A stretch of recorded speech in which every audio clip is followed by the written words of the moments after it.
Yo, everybody, welcome to Sunday Service, a podcast all about real estate and real deals that we've been doing. Today, we're going to be talking about BRRRR strategy. And as you guys BRRRR.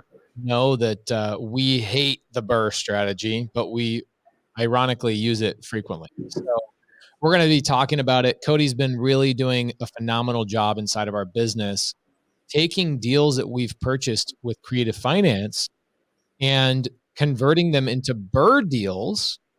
And the reason being is we have some balloons on some of them. And I think one of them is just kind of a funky deal in the first place. We have a lot of cash tied up in it. So today we're going to be talking about when do we use the BRRRR and how can it actually serve you in your business. And I think we should probably start off talking about why we think BRRRR sucks, or why it's challenging. And I'll start. Well, let's take turns. Okay, I'm going to give one. You give one reason. Okay. All right. I would say the number one reason why I don't love the BRRRR is because everybody talks about it like it's a beginner strategy, when it really is not a beginner strategy whatsoever. It is so challenging, and the requirements are so intense that if I'm brand new, right, Cody, I'm sure you get DMs all the time like, how do I get started in real estate? And there's so many people teaching the BRRRR strategy as if it's a beginner strategy. And I think that's my biggest qualm, my biggest issue with BRRRR. What about you? I would say just the amount of time it takes to do one of those deals, especially if you don't have a team, how time intensive that becomes for you, just doing one without a team. That is a great point. And then, even you at your ninja status, it's like you're spending so much time and energy doing things that you're just like, really? And I would say the lender that we're currently using is like a Jedi master lender. He's unbelievable. And I think he's finally a lender that actually can actually get the job done. Did we just finish a BRRRR refinance like recently? We have a package that we bundled. We have 6 houses that we're refinancing right now. So essentially, yes. Okay. So why don't we start off by telling people that don't know what the BRRRR strategy is? Why don't we tell them what the BRRRR strategy is? Yeah. So simply, guys, what the BRRRR strategy is it's where you go and purchase a property, you buy it, then you go and rehab that property. Once you finish the rehab, what you're going to do is then rent the property. And once you have it rented, then you're going to go and refinance that debt, because typically, well, let me finish it off. Refinance the debt. Then the last step is repeat. So buy, rehab, rent, refinance, repeat. That is essentially what that BRRRR method looks like.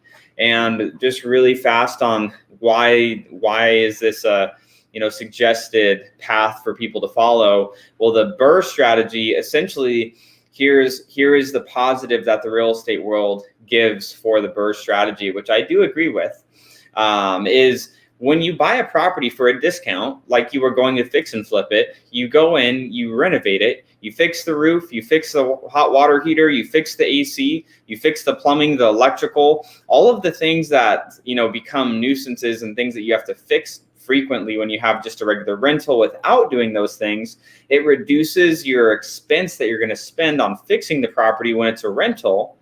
And then you're going to refinance it. And in that refinance stage, you should be able to have not a lot of money into that deal, where you should have very little, or you should be able to recapture all of the money you put into it by refinancing the property. So that's essentially, one of the biggest arguments for why BRRRR is great. But like I saw Randy was mentioning here too, it's not a beginner strategy. That's really it. And Daniel had a good point. It's a fix and flip that you refi instead of sell. Yes, basically it's a fix and flip, then you rent it, then you refinance it. I really do like that description, actually. It's a fix and flip that you refinance instead of selling. Yeah. So here's, like, people talk about BRRRR, going back to one of the reasons I don't like it. My reason was it's not a beginner strategy, even though people talk about it as if it is. Your reason you don't like the BRRRR strategy, and we're going to jump into all the reasons we do like it, Okay. So stay tuned. We will talk about the reasons we do like it. But Cody's reason was it takes up a tremendous amount of time and resources for one deal. Whereas like, here's what's funny. Hold on a second. We closed on 4 creative finance deals last Friday, 4 in one day. And the amount of time and energy that these 4 deals took right here are these 4 deals are probably 1/10 the amount of work as one BRRRR deal. So I would say the amount of work that goes into one BRRRR deal is 40 times greater, literally 40 times greater than one creative finance deal. Okay. The time that's needed, the resources that are needed. And we're going to jump into like, what are the resources right now? Let's talk about that. If I'm a beginner, what do I have to plan on needing to do the BRRRR strategy? Just jump into that for just a second. I would say the first one would be, I need to actually have cash, right? Yeah. I mean, yeah, there's so many things. I mean, for the BRRRR to work, you need cash. You need the next C, which is credit. You need credentials. Yep. Credentials, AKA 1099, W-2. 1099 sucks. It's just a harder way to get it done. But W-2. You could do 1099 if you had 2 years of it. Yes. And hope that works out. And pray, right? So you need cash. Okay, cool. You could use a private lender here, so I'll give them that. Credit, there's no way around no getting around that here, right? Yeah. If you don't have great credit, what would you say is the minimum credit score that you need here? So the minimum credit score with the lender that we use for these, it's 680. 680 is the minimum that they will even have a conversation. But that's when we look at that, this lender requires 680. I mean, some of the lenders, it's like you need 680 plus you need to show them the last 2 years of deals that you've done or last year of deals. That's exactly it, guys. Credit is not just your score. Credit is right here. It's your history. Credit is your credibility. Our lender, which is a really good lender, I'm going to tell you right now, it's the only lender that we found, and Cody found this lender. So thank you, Cody. It's the only lender I found that actually says he's going to do something and does it. Everybody else we ever talk to, it's the same story. Yeah, we can do this. We can do that. We can, create a loan where you have this or that or whatever. And it always is a dupe, a snoop and dupe. Okay. They make you start snooping around and then they dupe you right at the last second. They go, oh, sorry, our rates changed, or our down payment requirements changed, or, oh, sorry, I forgot we don't lend on these types of homes. And you're like, dude, I've been literally working with you for months. Do you remember the freaking Lemon House, that first lender we were going through that they were like, oh yeah, we're going to close. And then all of a sudden they come back and I can't remember what it was that they changed their mind on something so stupid. And then they also were like, yeah, we can get it for 20% down or 80% loan to value. And we'll go through what that means for people that don't even know what that means. And then they came back and they're like, oh, sorry, it needs to be 35% loan to value. Okay. So that's my other reason why I don't love it, is that not only do you need cash, okay, the cash that you have, a lot of times people will say, oh, well, if you do the BRRRR strategy, okay, you can, when you refinance, you get 100% of your money back. No way is that happening. Okay. It does happen on deals that we've owned for a long time and they've appreciated, but for the most part, we still have money tied up in these deals, right, Cody? Yeah. I mean, typically what I'm seeing on the ones that we're putting together, we're still going to end up having, around $20,000 to $30,000 tied up in some of those. I mean, we have the one Coolidge property that when we refinance that one, I mean, we'll get cash out, but that's a special case because of how big of a renovation and how, we've had that under contract for 2 years, but yeah. Oh yeah. There you go. So BRRRR, here's the challenge, is that BRRRR, people talk about it as if it's a beginner strategy. We already know this is not a beginner strategy. Okay. Because beginners typically don't have resources. They don't have cash. They don't have credit. They typically don't have a W-2 income, right? These people are, starting their journey in real estate full time. And then what happens is that your cash, they teach that your cash out, you get all your cash back, where you get all your money back, and then you can go do it again. Guys, that is not what is going on in BRRRR. I would say 1 out of 20 deals gets all their money back. Would you say that's about an appropriate ratio? Yeah, I mean, unless you're getting them just stupidly deep discounted, like literally under 50% of value, and they're not massive renovations, then sure, you're going to get more of those out, but it's just few and far between on that. So what I put Abdul up here on the screen. He says, I love creative finance, but it's so much harder to find deals, especially in this market. I find BRRRR deals all the time. Okay. Yeah. Cause you can just go on the MLS, right? If you have cash, you can go do a BRRRR deal all day long. Right. Hi, Hiel. Good to see you. Hi. So you can go do, here's the thing. I completely disagree with this because Cody and I have an acquisition business. I feel like creative finance is the easiest deal to find. They're the easiest, absolutely the easiest. All you have to know is creative finance, and you can go to every wholesaler in the entire country and go, give me your dead leads. That's it. Give me your dead leads. You buy deals subject to, buy deals seller finance. I mean, this one lady has sold us, I don't even know how many houses. She still has so many houses left. We've got a $5 million package of homes right now we're working that we're getting all on seller finance. The deals are everywhere. And here's the thing is I consider a deal something that you can make money on and that a beginner can do. A deal doesn't just mean I bought a house. In my opinion, BRRRR is really challenging because if I want to go buy a house, let's say is worth $200,000 and I go on the MLS or somebody sends me a deal, they're not sending you a deal. Let's be very clear of what a deal is. A deal is something that's profitable and easy to do. That's a deal. Like, I feel like I got a deal, right? I got a deal. If I go into the grocery store and I see a loaf of bread at $4 for a loaf, and I see the same loaf in another grocery store for $2, that's a deal. The $2 loaf of bread is a deal. The other $4 loaf of bread is retail. It's not, unless somebody's going to give it to me on terms, that $4 loaf of bread is not a deal. It's full retail. And so when I talk to people about BRRRR, they're going in and sinking in 25 and 30% down payments into these stupid things. And they're getting all their money tied up on things that are not great deals. They're low returns. So really the only way that Cody and I are doing BRRRR deals is because we are direct to seller.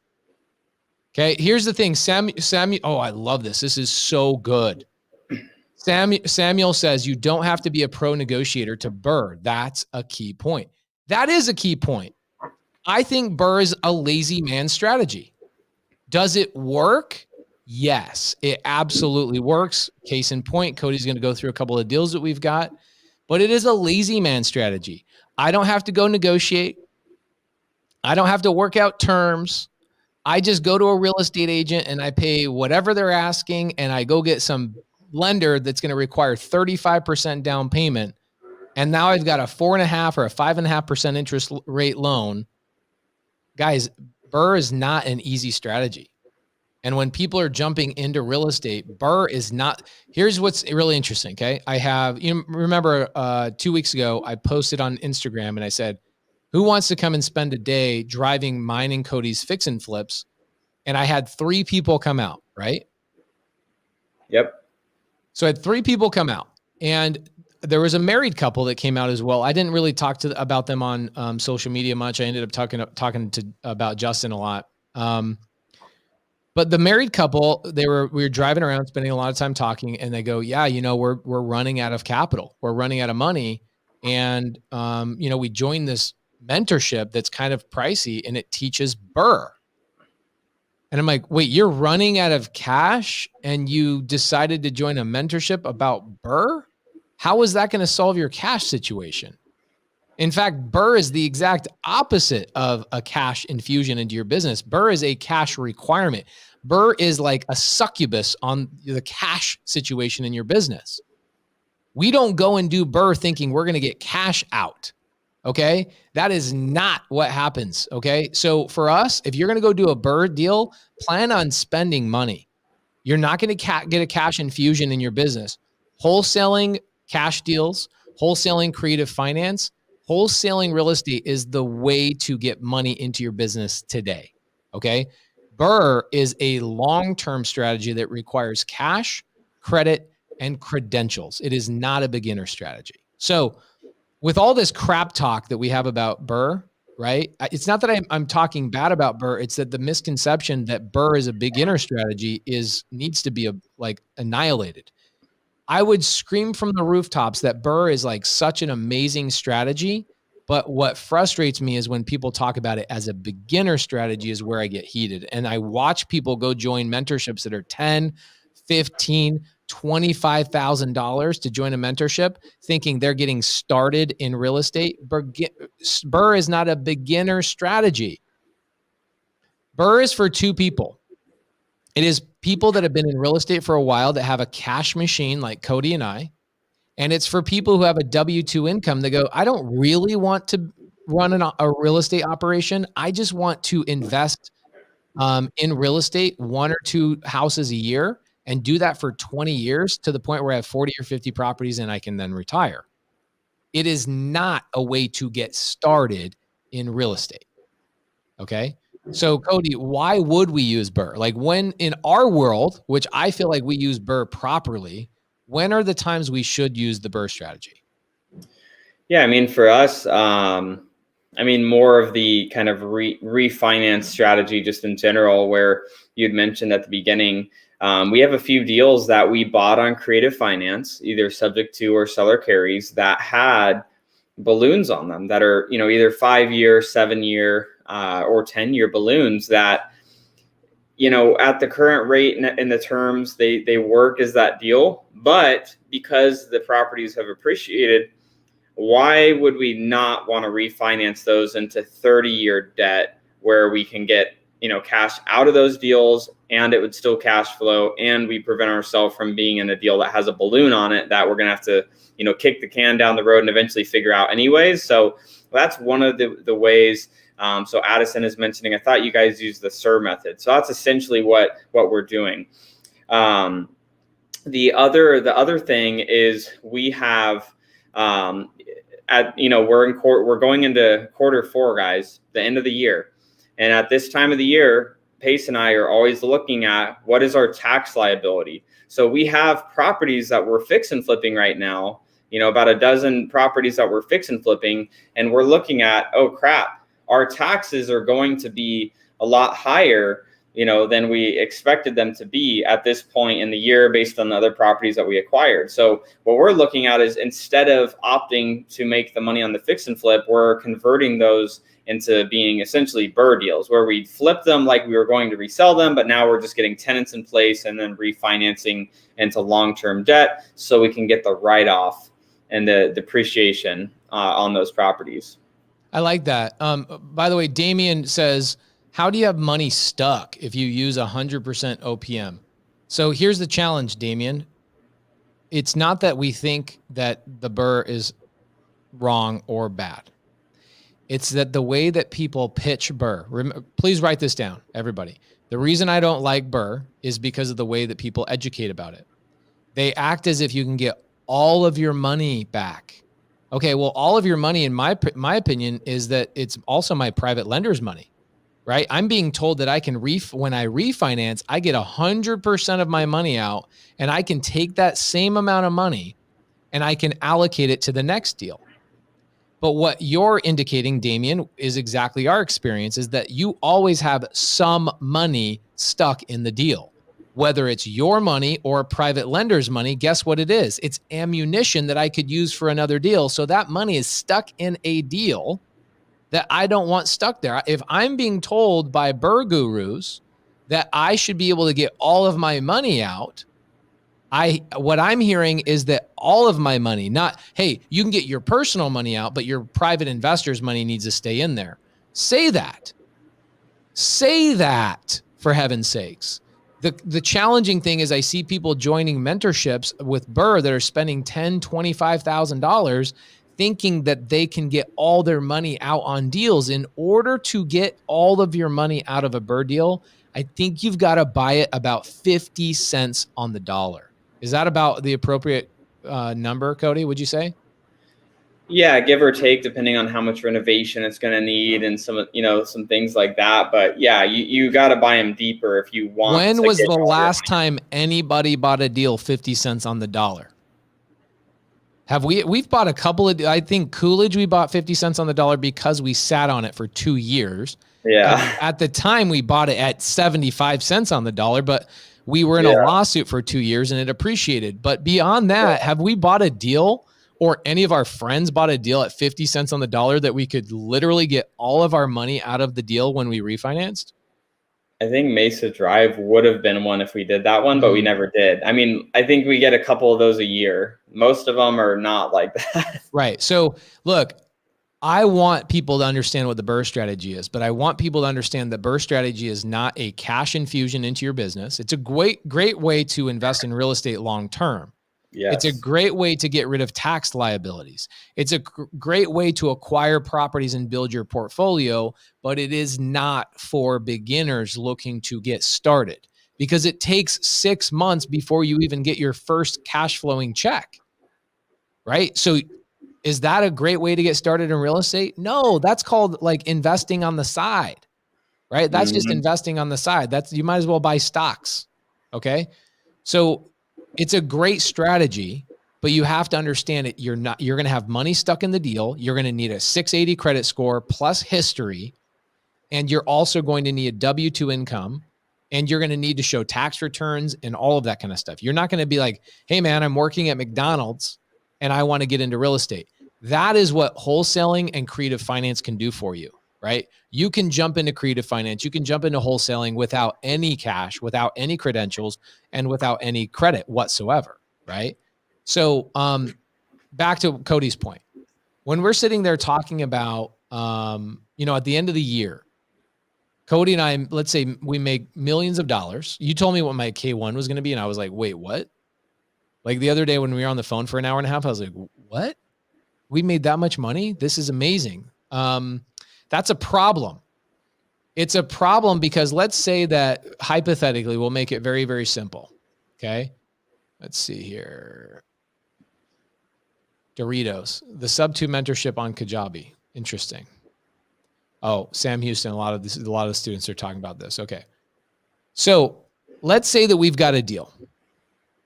Or let's say this. Let's say that Cody and I both make $1 million in a year each. Hypothetically, we'll make the math really simple. Okay. If we make $1 million in real estate, which is incredibly easy to do, how much are we typically going to pay state of Arizona, federal income tax, and we're going to pay also self-employment tax? What do you think we're going to pay roundabout percentage? What do you think? I mean, $1 million should be, I'm going to say about 45%. 45, yeah. Okay. When I was talking to some of our other buddies, they're paying close to 50% in their taxes. The ones that are not buying real estate, the ones that are just wholesaling.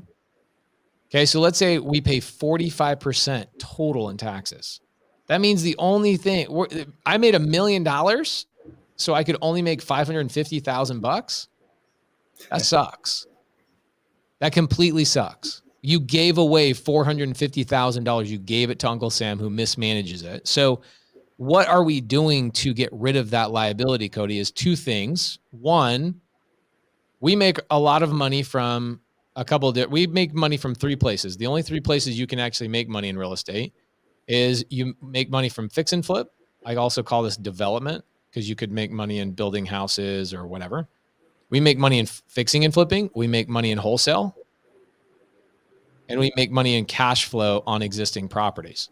So let's say you take all 3 of those incomes together and you make $1 million on those 3 incomes together. You got a problem. You got a $450,000 problem. So what do we do in that situation is 2 things. Okay. One, we stop making money on fix and flips. And we do what instead, Cody? We convert those, what would have been fix and flips, into rentals. Right. So we have actually a handful of those that you called me about in the last couple of weeks, and you asked me what and for what reason. Asked you if you were okay if we didn't make more money in our fix and flips and just started converting as many of them as we can into rentals that we can, so we don't make more money this year. Yeah, isn't that interesting? So Cody and I have, I think we're between like 12 and 14 flips in the hopper right now, right? Mm-hmm. And what would you say we're making average on those fix and flips? We're probably making 40 grand each. Yeah. I mean, some higher, some lower, so that's good. Okay, so let's say $40,000. So right now, I think you actually sent me this message. We have like $500,000 in profit sitting in our pipeline right now. That's not including properties we'll buy between now and the end of the year. Yeah. We have about $500,000 in profit coming to us just in the last quarter of 2021. So what you're doing is Cody's like, yo, I don't want to realize this $500,000 profitability. So let's take those houses, and instead of fixing and flipping them, let's take a portion of that profit, and instead of fixing and flipping, let's turn those into rentals by doing the BRRRR strategy. So for us, there's a necessity for us in this situation is we are making way too much money to continually fix and flip this year. We need to convert some of these to BRRRR. Does that sound like a beginner strategy to you guys? Hey guys, I'm making $1 million+ in real estate. I have a major $450,000 problem. I need to utilize a strategy to get rid of my profitability and buy rentals. That is not a beginner strategy whatsoever. Okay. So, this is we have a 6 package of home, Cody. Are these all fix and flips, or are some of these homes that we're refinancing right now houses that we currently own? It's a mix. We have 3 of them are previous ones that we've owned for a little while, and then 3 are in the bundle of fix and flips that we have. So it's a little bit of a mix. Look at this one. This is an interesting one. So Rick Watson says, sadly, without a little tax structure, plan on saving $4,500 for Uncle Sam for every $10,000 wholesale assignment deal. That is so true. The only way I know how to get rid of tax liability is through owning real estate. Do you know anything else? I mean, there's not much. There are some other things, but not that help you as significantly as buying real estate. I would say there's one other strategy. It's moving to Puerto Rico. So because we have a tax liability, the first thing Cody's doing on our deals is that we are stopping as many fix and flips. So Cody's looking at this $500,000, right? And he says, okay, how do we still make some of that, but get rid of some of it? So what Cody's doing, he's like, all right, so we've got 10 houses bringing in $500,000 in profit. Oops, my bad. $500,000 in profit. What if we take 4 of those houses and we take the $160,000 we would have made and we don't make that? Instead, what we do is we go and make $340,000 on the other ones, but we go buy 4 properties for our rental portfolio instead of fixing and flipping, and we refinance them utilizing the BRRRR strategy. And these 4 properties will wipe out the tax liability on that other $340,000 utilizing depreciation.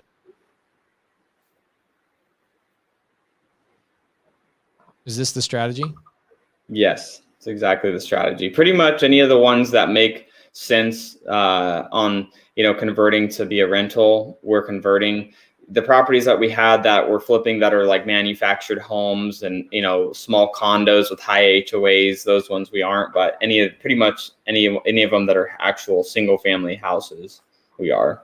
Okay, so the one thing you're doing is you've stopped us from fixing and flipping as much. I mean, we're still fixing, but we're not flipping. We're fixing and refinancing, right?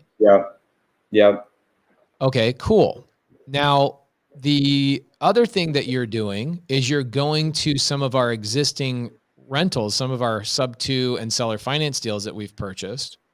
Mm-hmm. And you're picking some of those that have enough equity in them now because the market's gone up in the last, let's say, 24 months to the point where we probably do have a few houses that we can BRRRR that don't need any more money. We actually might, are we going to be able to pull any money out of those deals or no?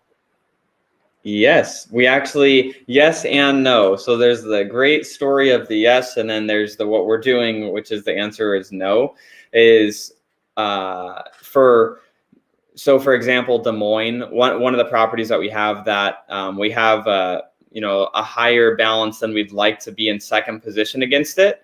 That property wouldn't be at a loan to value ratio of 75% for the refinance. So long story short, some of the equity, some of the cash that we would have gotten back, we're going to apply towards getting that one down to the loan to value rate so we can refinance that one, but then pull $50,000 of private money out of that deal that could then be reinvested. So okay, so it's not that we're pulling out our own money. Yep. Our lender won't let us do that. Is that correct? Yeah, no, the lender wants to be in the deal. So we're going to get them in another deal. So we used a private lender to get into the deal in the first place. And as we've been sitting on this deal for over a year, appreciation, thankfully has happened. And so now we're going to refinance, get that private lender's money out of it. And that amount of money, which was $500 a month in cash flow, that we're going to add to our bottom line because of refinancing that property. And now we get to use that lender's money in another deal, recycling it into another deal. Love it. Okay, but what if we wanted to do a cash out refinance on a BRRRR deal? Can we actually take out equity out of that deal? Not unless we've owned it for 6 months. They'll refinance 100% of cost. So however much we've spent in renovations, they'll refinance up to 100% of the cost, but they won't give you cash out until you've owned it for over 6 months. So that's the story. Wow. Wow. Wow. Wow. Wow. Wow. That's crazy. All these restrictions, all these challenges. Even with the lender that we have, that's not, for everybody wondering, we're using an asset-based lender. We're not using a lender that's like with Fannie Mae, Freddie Mac. We're not using a government-backed lender. This is a lender that they lend based off the asset. And so they vet you as the investor yourself. They want to see deals that you've done over the last 24 months and the credit score, and then they look at the deal. So Damian saying there's lenders with programs that will do cash out refis with only 30 days of seasoning. Send me them. I'd be happy to, if they are asset based and they would do it within 30 days, I would talk to them. Happy to. So Damian, I'm going to call this out a little bit because I'm going to challenge you on this. Okay. And this is not a negative thing at all. We have been doing this for years. And every time I have somebody either in my comments on my YouTube channel, in our live streams or whatever, say, I have a lender that can do things that you guys think are not possible, we always say, send us their information. Let's get them on. Let's get them on the live. Let's get that lender out there in the world. Let's overwhelm him with business. And one of two things happens. One, nobody ever sends the lender because they don't exist. They read about them on a Facebook forum or something along those lines, or they were on Bigger Pockets, which is awesome. But somebody's like talking about the mystic Bigfoot. It's like, does it exist? Does it not exist? Well, I read an article about it. I think it exists. Okay. So that's the thing, is we keep hearing people say it exists, and then they don't give us the lender, one, or two, we talk to the lender, and then the lender's like, oh yeah, that's an old program. We don't do that anymore. Or send me your taxes. Or send me your taxes. Or send me this. Or oh, you have a Filipino attached to your business? Guys, we have a business partner in the Philippines that owns a portion of one of our businesses. And even though it's not even related to our real estate acquisition business, they still look at that as a problem in lending to us. So it's like one thing after another, after another, after another. I would love for you guys, if you're doing the BRRRR strategy and you have proof that you have a lender that can do what they say they do, I would bring them on the live and we would actually challenge them on one of our properties. I mean, we have 6 houses right now to refinance. That's this month. We'll give him business. Let's give them business. Daniel Kong says, I have a lender that can do Fannie Freddie cash out immediately. Let me know. I'll happily send his info. That's the problem. They're going to ask for your taxes. They ain't giving you a loan based on the asset. Yeah. So think about that. If I'm a brand new investor, right, and I don't have tax returns for my real estate business and I'm trying to get a loan in my real estate business, Fannie Freddie is not going to work, right? So that's again, going back to the very beginning, that's not a beginner strategy, right? A Fannie Freddie cash out immediately would mean I need a W-2 or some job history. I'm unemployed and I'm non-employable. Okay. Daniel Kong says, I'm serious. It's a creative strategy. I would love. Okay. Daniel says it's a refi on your own LLC. Daniel, let's get that lender on the live. Okay. Let's give them some business. Okay. Why not put some money in a self-directed IRA? So interesting. I am so against IRAs and self-directed. I am so against all of that stuff. Once you get into actually owning a real estate business, a self-directed IRA is like pouring molasses into like churning wheels. It's the slowest, most challenging instrument ever. There are way faster, quicker instruments to deploy money, to save money, to be tax-free. A lot of people use IRAs because they're trying to save money on tax or defer taxes. We just use depreciation. We don't need any of that stuff. Okay. But these are really, really good. What about delayed financing? Delayed financing. What would that mean? Would that mean that's kind of like Coolidge? Not Coolidge. What would that be? Something that we bought subject to 2 years ago and now we're refinancing it? Yeah, I don't know what they're specifically trying to reference, but again, anything government, anything where it's going to be on the government side of loans, they're going to be asking for your taxes. Like there's just no way around it. I mean, I talked to probably a dozen lenders before we found this particular lender. Like any lender they're going to be taking and, giving you that financing from the government. Then when they fund that loan, they have that loan on their books that they're going to sell to Wall Street. And Wall Street, they ain't trying to buy that debt. So these are going to be asset-based lenders that a lot of times are holding their debt on their books. I know I'm in the weeds now, so I don't want to lose everybody. Let's talk about weeds. Samuel Aronoff says, what about investing in startups and stocks? Talk about just here, give me a lighter and I will burn your money right now. Startups are like the freaking worst thing ever to invest in. I mean, yeah, like someone's going to be like, what about Uber? If you invested early in Uber, it's like startups, most companies fail regardless, just in general in the business world, most companies will fail within the first couple of years. And it's like over 90% within 10 years fail. So it's like, I don't think it makes sense. If you're going to invest in business, buy functioning businesses that are already existing and successful, but startups, nah. Stocks, we're not the stock guys, so I would say no on stocks. I feel like stocks is just gambling and just hoping for something to go well. You know who's coming to my house for dinner this coming Friday? Who? Andre Zick from YouTube. Do you know Andre? That sounds really familiar. Yeah, he's very popular. He's like 1.7 million in YouTube subscribers. Andre Zick. Jikh. And he talks about crypto and stocks and all that kind of stuff. So I'm super excited having a conversation with him. I'm going to tell you right now, if you want to grow wealth and you want to grow reliable wealth, it's not through stocks. It's not through crypto. It's not through any of that stuff. It's through real estate. It's the most timeless, proven method of building real wealth and cash flow. Here's what I don't like about crypto. One, it gets my emotions going crazy. It's like, it's up, it's down, it's left, it's right, it's whatever. And I feel like it's something I can't touch, I can't feel, I can't smell. Everything is contingent upon somebody else's feelings and manipulation to the utmost extreme, right? Like China bans Bitcoin every 6 months so that the price tanks, they buy more and then they bring it back. Right. So, very interesting. Lawrence Swartz says, is it possible to buy a house sub 2 and rent it out to yourself? Well, why would you rent it to yourself? Every house that Cody and I have bought recently has been on Creative Finance. Last house Cody lived in, subject to. House I currently live in right now is subject to. House I lived before that, which I still own, subject to.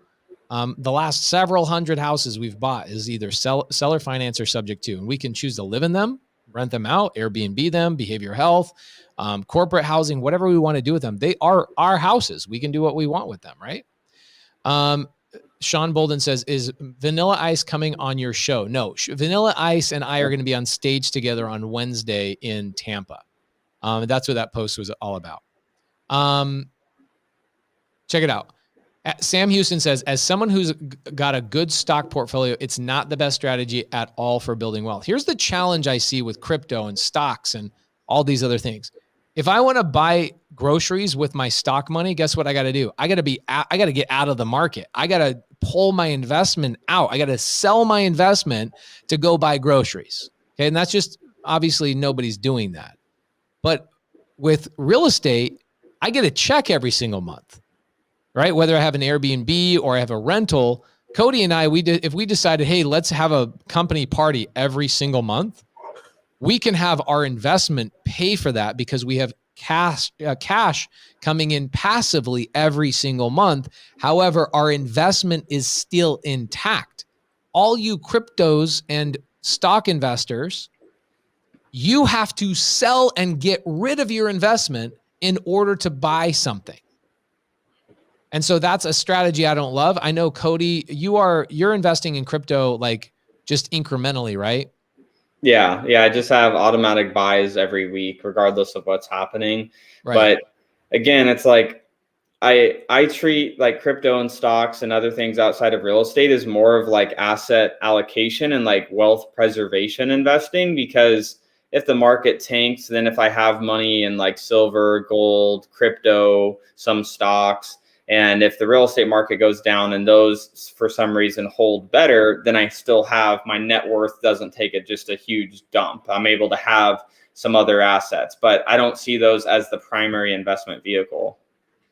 So Claudio Diaz, this is interesting. So Jamil Damji and I were given an opportunity to sit down with Grant Cardone this week, but we just couldn't make it happen. We're probably going to do it sometime in January. I'm a humongous fan of Grant Cardone. Humongous. Not only from a marketing standpoint, but his videos on haters are like the greatest videos of all time. They're so good. And they're timely for like what Cody and I go through. So good. So I love Grant Cardone, but I disagree with him. I was actually thinking about this literally yesterday. I was in the pool and I was talking about how I was just thinking, I was hanging out with my two kids and just, you're sputtering your thoughts. And the thought of what Grant Cardone says of like, don't think that the house you live in is an asset. It's actually a liability. I was like, well, it depends on how you look at it. Is Hayel using the garbage disposal? Sound like it. Love it. Or did she spill a pile of bricks? Something. I don't know what she's doing. So Cody, what's your take on that? Grant Cardone says your house is not an investment. It's a liability. What's your feelings on that? I mean, if we just look at like the basic, like asset versus liability, asset is something that puts money in your pocket. Liability is something that takes money out of your pocket. If you're paying for your house and it's not paying you, it's a liability. But I think that's like not telling the full story, because I see Grant Cardone's mindset around it as he's investing in big multifamily deals. And it makes more sense at like scale of renting where you live and his mindset of it.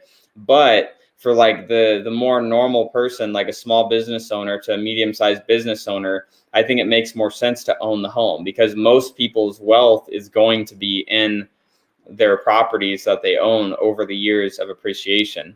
But again, like Daniel's saying, if the house you live in appreciates and you make money 10 years later, then it is an asset. But yeah, I completely agree with that, dude. It's a piggy bank, right? So yeah. Let me ask you this question. How many investments are people making that they can't use the cash every single month, right? Like a stock, right? The stock goes up, it goes down, it goes up, it goes down, but we call that an investment. Do I get a check from it every single month? I guess if I buy a stock that gives me dividends. Yeah. But what if I don't buy a stock that gives me dividends? Is that not a liability if it's going down in value, up in value, down in value, and it's something I can't rely on actually receiving monthly income off of?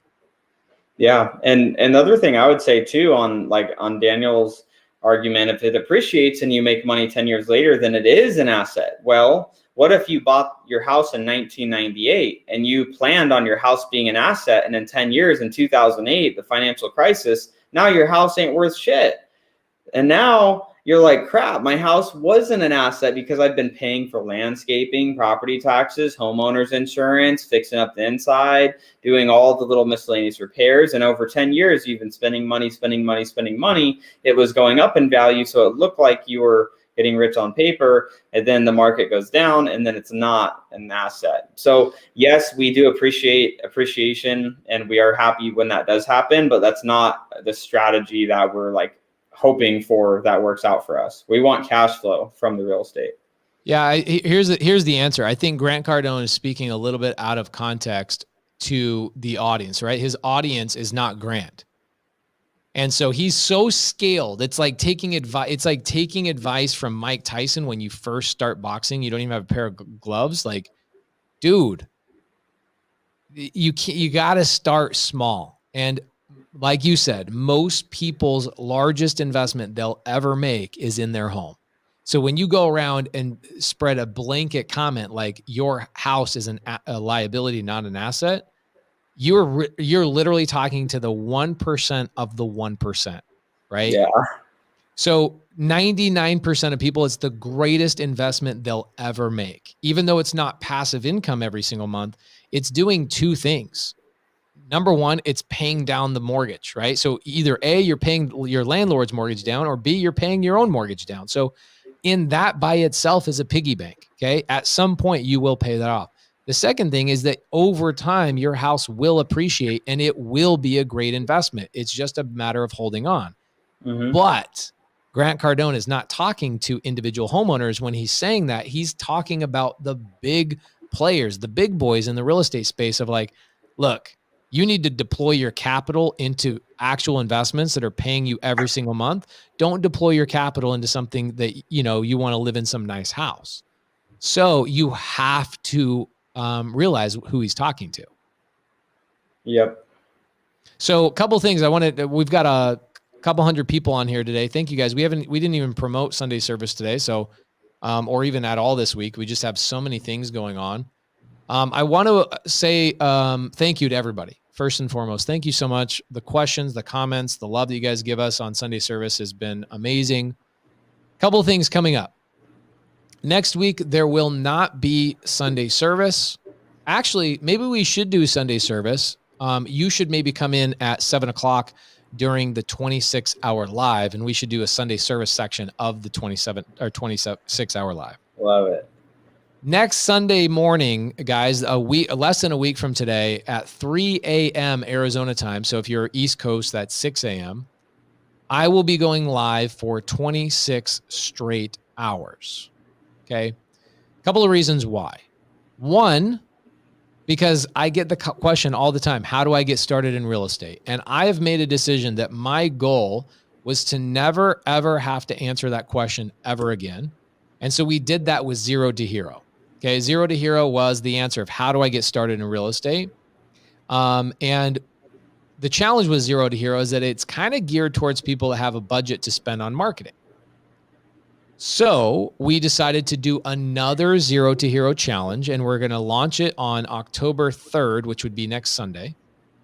And that Zero to Hero challenge is all about people trying to get into real estate that don't have a budget. People that are jokingly, I say this jokingly and endearingly because there was a point where I could call myself this. We're going to call it the broke ass challenge. Just kidding. We won't call it the broke ass challenge, but it's people who are broke asses. People who have no money, right? I was one of those people, so I'm not saying it in a negative way. I'm just saying it in a jovial, funny, teasing way.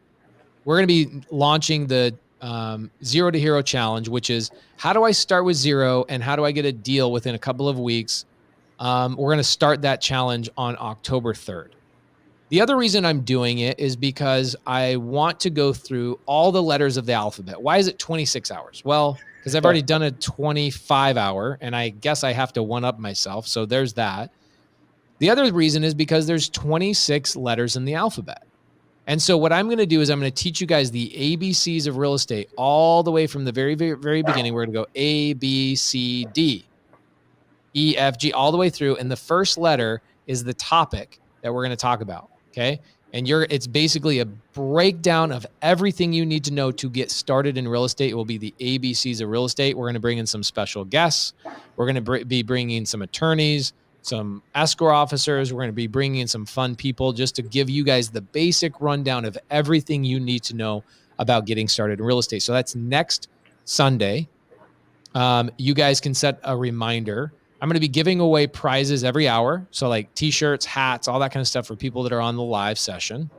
And I will also let anybody that can prove, which I don't know if anybody could ever prove this, but if anybody else could watch me for 26 hours straight and prove that they were there for 26 hours straight, I'll give you something epic, like life-changingly cool. Okay. So we're going to be doing the 26-hour live next Sunday. Couple of other things. The premiere of Triple Digit Flip is next Saturday, which is cool. Can I tell everybody something special? Yes. We got approved. We got already greenlit for the second season of the TV show, which is a massive, massive deal in TV world. Massive. It's really hard to get a pilot done, and then it's really hard to get greenlit for a show. It's really hard to actually get aired. It's really hard to get on like an A&E network, and then it's impossible, nearly impossible to get a second season. So amazing. It's very cool. And so all of that being said, that's Saturday. We're going to do a premiere on Saturday, which is amazing. Cody's going to be wearing his tux and pulling up in his Porsche. It's going to be super dope. Am I supposed to be dressed up for that? I don't know. That's a great question. I don't know. So there's that. And then Sunday, we're going to do the 26-hour live. I'll probably have Cody jump in at 7 o'clock for Sunday service. So instead of Sunday service being Sunday service, it will be the 26-hour live. So guys, please still tune in at 7 o'clock. I'll have Cody in there. We'll talk about stuff. And then I really want to see the community because we're going into the last quarter of the year. The last quarter of the year. And I want to know who in here has not gotten a deal this year. Give me a no or zero or something along those lines to show us that you have not done a deal this year. I want to see that in the comments. We want to see how many people have not done a deal, whether it's a wholesale, buying a rental, doing a fix and flip, whatever it is. Who in here has not done a deal? So Carolyn, Sean Bolden, Harp, Jonathan Newsom says, who gives as much value as these guys? I'll wait. Nobody. Haha. Alizette says 0. A lot of zeros in here, guys. So this is why we want to do the challenge. Okay. The Zero to Hero challenge is all about people that don't have a budget. They don't have a lot of money to spend. They can't afford a virtual assistant. They can't afford a list. They can't afford those types of things. And so we're going to do a challenge all around getting a deal with $0. My partner, Matt Beard, Cody Barton, and myself are going to structure a really cool, fun way to keep everybody accountable. And we're going to do a daily live for the Zero to Hero. Okay. So what I want you guys to do is stay tuned this week. We're going to start sprinkling on Instagram, like how to sign up for it. Cause we're going to make it a private group. Okay. The group is going to be very private. We're not going to make it out on YouTube because again, we're going to be calling sellers. We're going to be, actually negotiating with people, and we don't want their name out on YouTube in live sessions. Okay. Steve, this is even better. This is what I love. Steve says, I didn't even get started yet. I mean, I can't even say 0 because shoot, I haven't even started, man. So what we're going to be doing is we're doing the challenge for you guys. We're doing a challenge together that you guys can follow 2 hours a day. That's all we're going to do is 2 hours worth of work every single day. And we're going to show you how to get your first deal in a very short matter of time. There is no reason by the end of the year you can't get your first deal in the last quarter of the year. Ooh, Chad Glover crushing the creative finance game, by the way. Chad Glover's. Hey, Cody, go to your mic settings real quick on StreamYard and switch it to your mic, not to your computer. Dang, did I really not have it to my mic? It's been on your laptop the whole time. Gosh, wow. I'm so smart. Oh, wow. Now that sounds so good. It's ridiculous. So at least we have the last, 4 minutes of this with good audio for me. Yeah. And just FYI, the audio, you wouldn't have heard Hayel turning the garbage disposal on with that microphone. All right. So check it out. Daisy Nicole, I'm so thankful to be here today. So guys, can everybody do us a favor? Here's what I want you guys to do. I'm going to show you guys something real quick. And I want you guys to all do this for me. Okay. So if you go to youtube.com, I'm going to show you guys a screen share of this. Pace Morby. Okay. Let's do a little screen share of this window. Boom. So if you go here, what you're going to see is right here is a 26-hour live stream. Okay. Yes. It's already set and ready to go. I've had, wow, I'm surprised nobody's disliked it. There's always somebody that dislikes these things. Someone's like, this sucks. Freaking 26 hours, should have done 48 hours. What are you, a sissy? Yeah. Right. All right. So what I want you guys to do is go to that YouTube link. Please go there and click on set a reminder right here. Please do me a favor. Click on set a reminder so that you guys can tune in at least once during the day. I don't expect you to be there for 26 hours, but it would be really, really nice if you guys could just tune in, say hello, and we're going to be going through the ABCs of real estate and get you guys started. We're going to also talk about the challenge, the 0 to Hero challenge on that, and what are the particulars, how to tune in, all of that kind of stuff. It's not going to cost any money. You just want to give massive value to people. And we want to create a community around a challenge so that everybody in their fourth quarter of the year can get out and get a deal. That's the reason why we do these free lives and these free live streams for you guys. Manny, freaking man, he's awesome. Alejandro Alvarez says, I'll be there for the whole 26. Actually, Alejandro, I think you're going to be in Phoenix for the premiere. So you probably will be. Maybe you can stop by the studio and say hi and actually be on the live.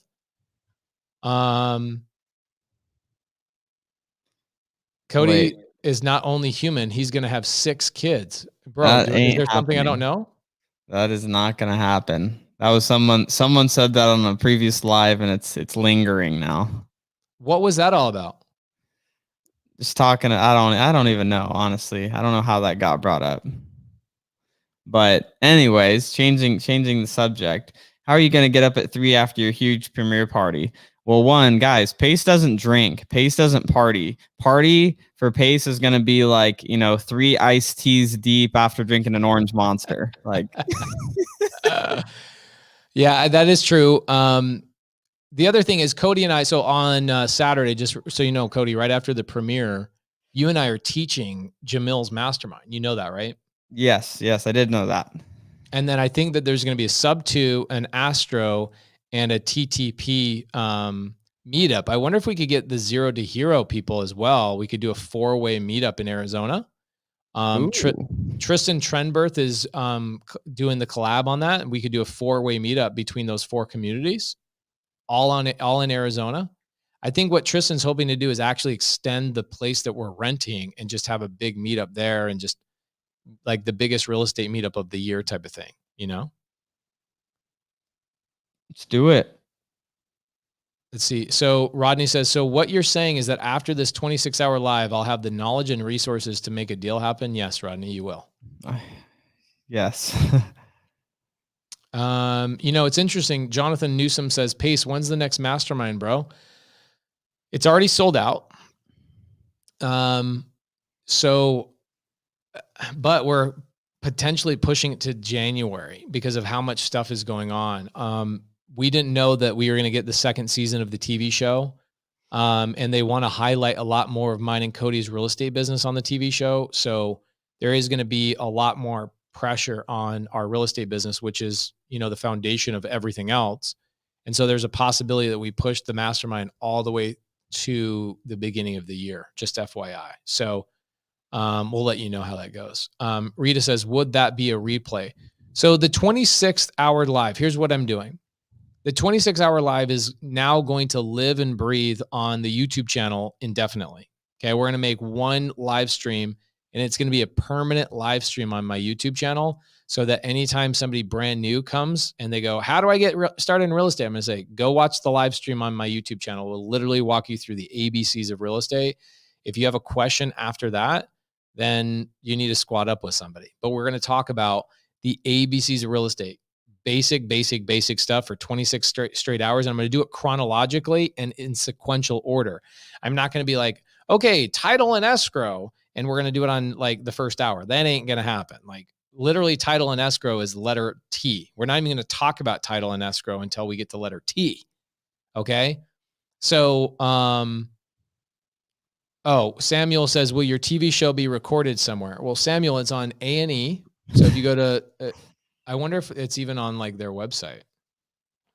Cody, you got anything to say while I look this up? Yeah. I mean, I'm going to make the promotion that I make every week.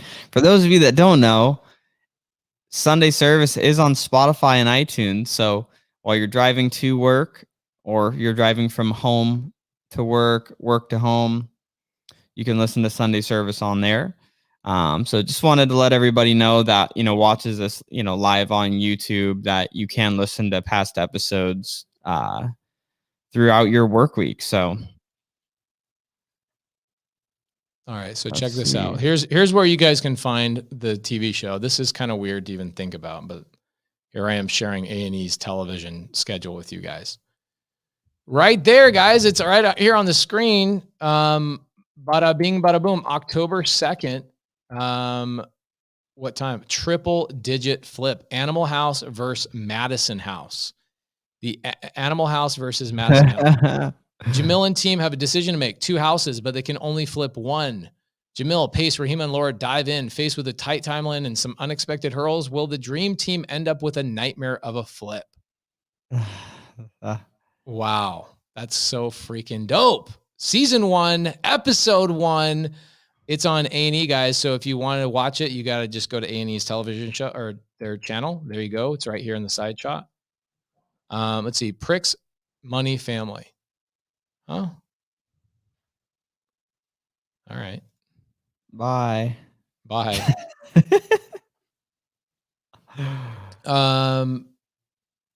Mark says, do I know how it ends? Yes, I do actually know how that one ends. Actually, I don't know. I've never seen the episodes. I don't know what they look like. So it's going to be really interesting for us.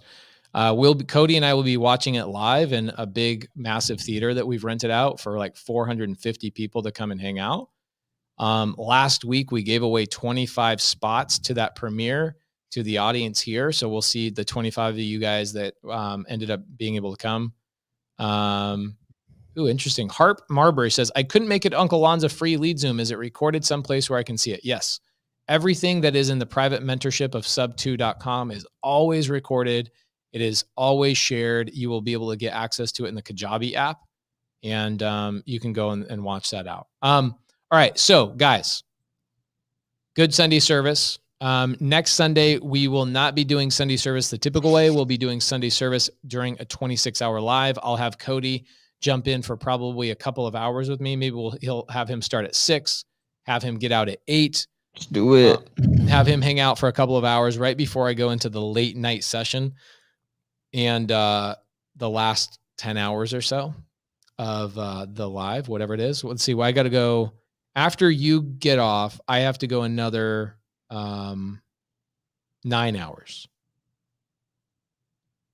But like by the time you get to 17 hours, by the time you get off, it'll be a breeze. Like I'll be like, dude, this is easy. The cruise will hit your second wind.